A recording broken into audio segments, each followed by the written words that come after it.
Aqui no nosso estúdio eu recebo o psicólogo Alexandre Brito. Obrigada, Alexandre, pela sua presença. Muito obrigado. E a gente também recebe aqui a Patrícia Crisanto. Certamente você de casa vai lembrar de que aconteceu no dia 1º de fevereiro de 2023. Seu filho foi assassinado, né, o Pedro Henrique? Obrigada pela sua presença, Patrícia. E mais uma vez os nossos sentimentos. Assistindo essa reportagem, fala pra gente como que você faz essa leitura do perdão, né, em relação à sociedade. De uma pessoa que, perante a justiça, ela está cumprindo o que tem que ser feito, mas, por outro lado, no seu sentimento de mãe, é possível perdoar? Roberta, é difícil, mas é possível. É possível porque o perdão, ele não é sinônimo de impunidade, né? E o perdão é algo que nos libera, nos liberta para a gente poder continuar sobrevivendo todos os dias. Porque uma mãe que perde um filho, eu falo que ela não vive mais, ela sobrevive. Porque diariamente é a saudade, né? Muitos questionamentos, principalmente com Deus. Tem hora que eu questiono ao Senhor por que permitiu. E tem hora que eu sinto um conforto, um consolo muito forte, né? Até mesmo remeto tudo isso à minha fé. Mas eu perdoo porque foi uma decisão que eu tomei para me poder conseguir sobreviver. E quando eu falei, né, desde o primeiro dia que eu perdi meu filho, que meu filho foi assassinado, muitas pessoas, até mesmo da minha família, assim, me condenaram. Não, você não está em si ainda. Para você falar uma coisa dessa que você perdoa, você não está em si, você não está normal.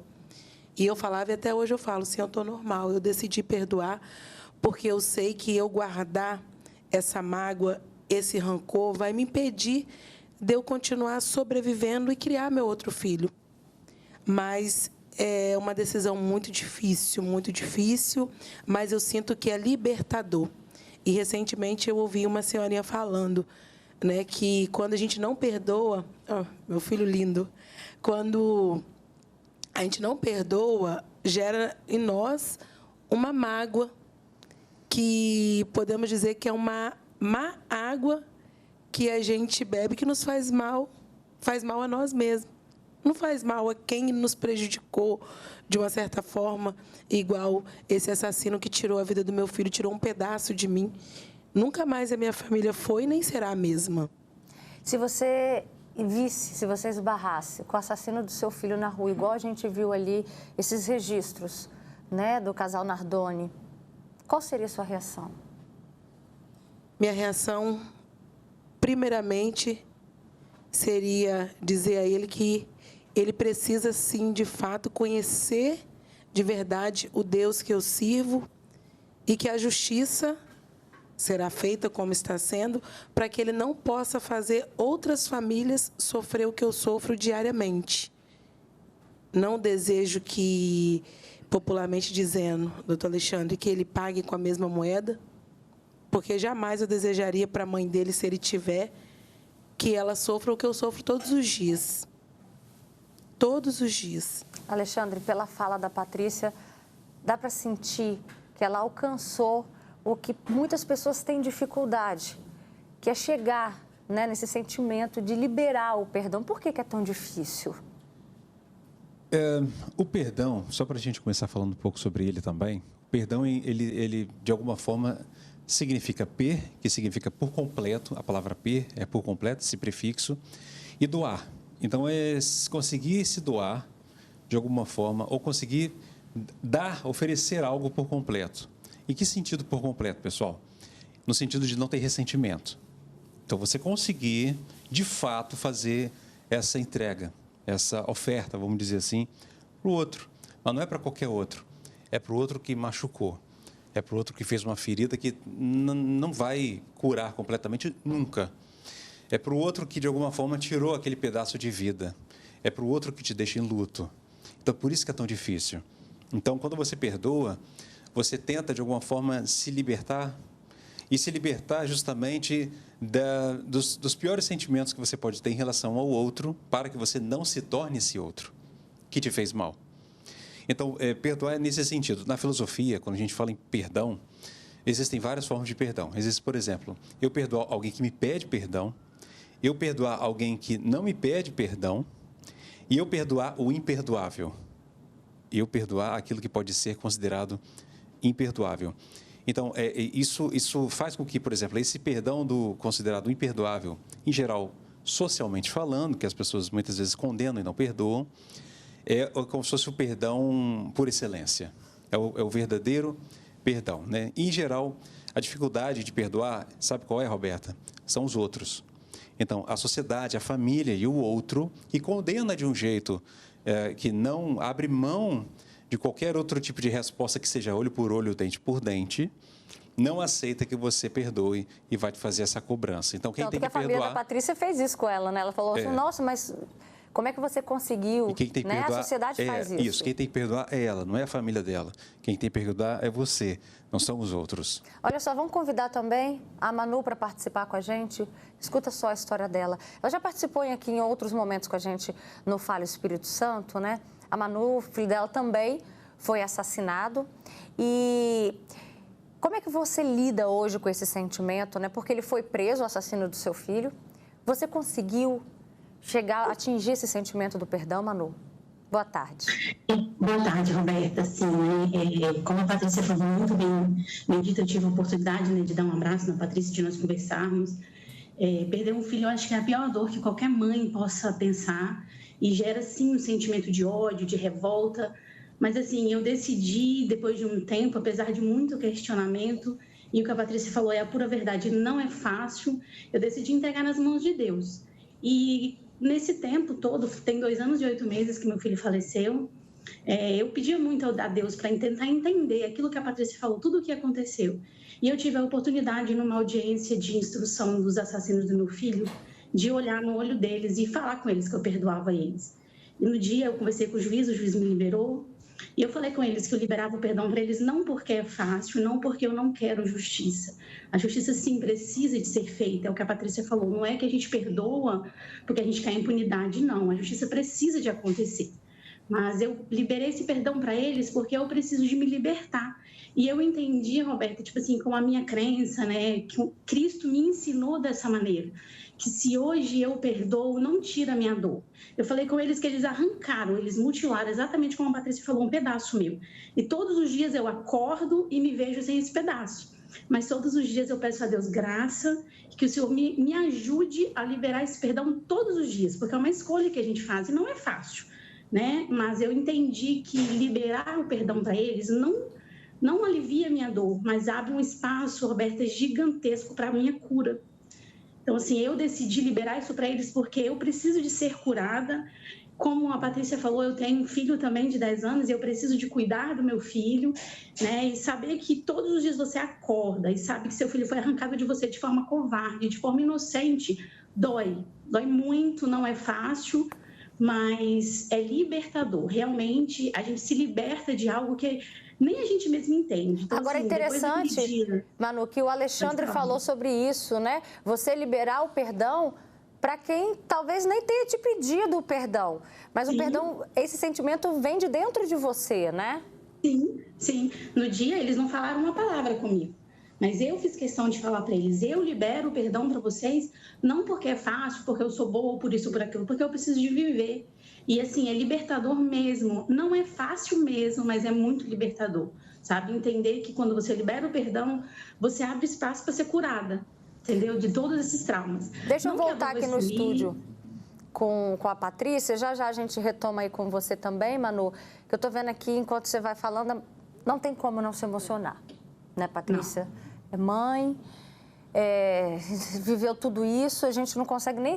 Só de pensar na sua dor, imediatamente, sabe, ocorre até um bloqueio em nós como seres humanos, a gente não sabe o que a gente faz, se a gente abraça, dá vontade de abraçar, e a gente, ao mesmo tempo, retoma para o nosso lugar, porque dói só de pensar.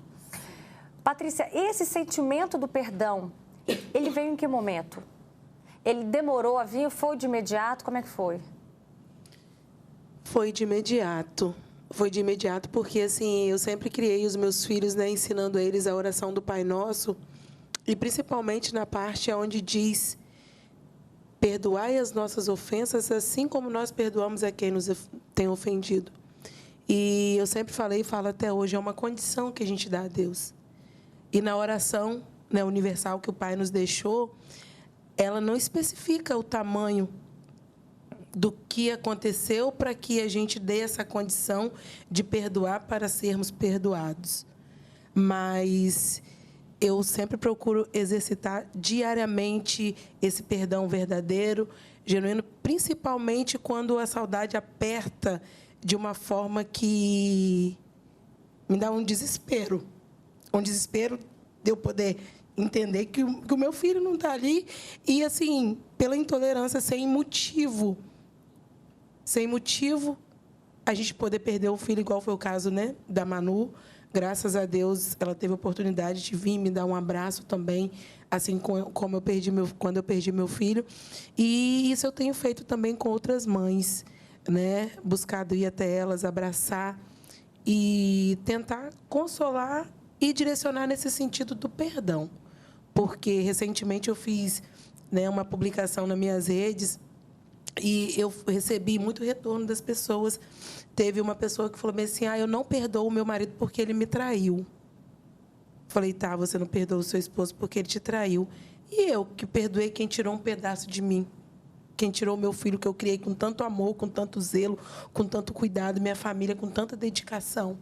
É fácil para mim? Ela virou e falou assim, realmente. Está aqui um exercício e um exemplo, né? Alexandre, quando a pessoa, às vezes, pensa que ela liberou o perdão, ou talvez até tenha liberado, eu queria que você explicasse isso para a gente, mas volta e meia bate aquele sentimento ainda da amargura, da tristeza, do ódio. É normal ou não? Ou isso significa que a pessoa ainda não liberou por completo? Eu acharia estranho se não tivesse o sentimento de amargura, tristeza, ódio, raiva, né? Na verdade, é muito comum isso acontecer, porque perdão não significa que você não vai sentir mais. Não é isso. O perdão, eu até entendo que ele é uma defesa contra a vingança. É uma forma de eu não querer me vingar daquele que me fez mal. Perdoar não significa necessariamente esquecer, não significa necessariamente não sentir. E tem gente que não perdoa, mas também não quer se vingar. Porque nem sempre você precisa perdoar, vamos dizer assim. Tem coisas que você vai ter que fazer um outro exercício se você não perdoa. Mas não significa que não perdoei, vou me vingar. Tá? Então, só que o perdão ele é um exercício não só de você também evitar essa vingança, mas como é um exercício de você se libertar daquilo ali no sentido de querer o mal ao outro. Por quê? Quando eu começo a desejar o mal ao outro que me fez mal, eu fico preso a esse outro. Ele me persegue, ele não sai mais da minha cabeça, vamos dizer assim, em bom português.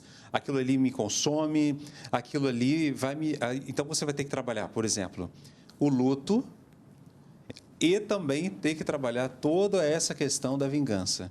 Então, isso vai te consumir de um jeito que você vai adoecer necessariamente, né?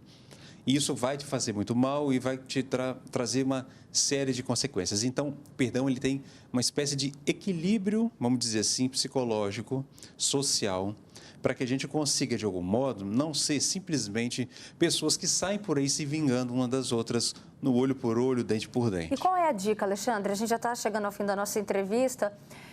Para a pessoa, aos poucos, né? Porque isso é um processo individual, interno, conseguir se libertar e liberar o perdão. Eu acho que você tem que se abrir, de algum modo, gradativamente ou não, para as pessoas próximas de você.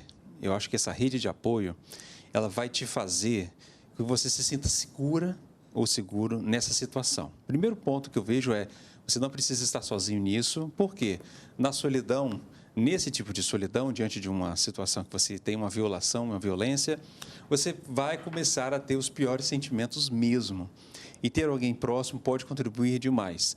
Claro que também, por exemplo, um processo de terapia pode ser excelente para você e muitas vezes também ter uma assistência social, dependendo do caso, né, em que você estiver envolvido. Mas esse suporte familiar, esse suporte com profissionais de saúde mental, esse suporte social e às vezes jurídico também, dependendo do caso, podem contribuir para que tenha um desfecho mais saudável possível. Não significa que seja o desfecho perfeito ou que as coisas vão, né, se encerrar por ali, mas o mais saudável possível, para que você consiga ser feliz ainda naquilo que te resta. Obrigada, Alexandre Brito, por todas as suas dicas agradeço, importantes num momento como esse. A Patrícia está aqui como um grande exemplo, você é uma fortaleza. Muito obrigada pela sua presença, tá bom? Ainda quero te dar mais um abraço ali, tá? E deixa eu deixar um beijo também para Manu. Manu, quando você estiver aqui do lado de Vitória, por favor, apareça aqui no programa com a gente, tá? É sempre uma honra recebê-la e te dar esse abraço gostoso que você também tem para oferecer, tá bom? Um beijo maravilhoso. Obrigada, Roberta. Receba o nosso abraço.